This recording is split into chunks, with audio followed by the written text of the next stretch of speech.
സിന്ധു കൃഷ്ണയുടെ ഭ്രാന്തൻ കവിത എന്ന രചന. ഞാനിപ്പോൾ കടുത്ത ആശയക്കുഴപ്പത്തിലാണ്.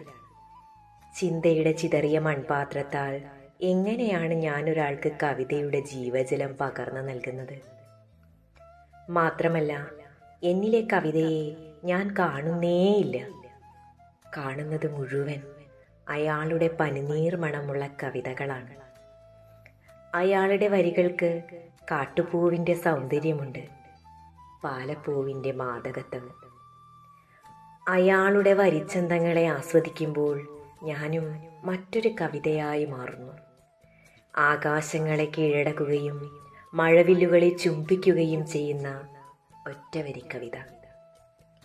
അയാളുടെ നനുത്ത കൈയിൻ്റെ തണുപ്പ് ഇപ്പോഴും വിരൽത്തുമ്പിൽ ഉണർവിൻ്റെ ഉത്സവം തീർക്കുന്നത് നിങ്ങൾ അറിയുന്നുണ്ടോ? എൻ്റെ ശ്വാസഗതിയുടെ താളം മറ്റൊരാളുടെ ഹൃദയതാളമാകുന്നത് എപ്പോഴാണ്? ഏത് സായന്തനത്തിലാണ് ഞാൻ അയാളെ ഇനിയും കണ്ടുമുട്ടുക?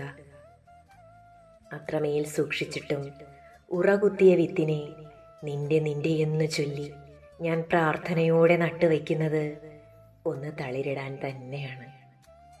എൻ്റേതു മാത്രമായ ചില ഭ്രാന്തുകൾ പോലെ.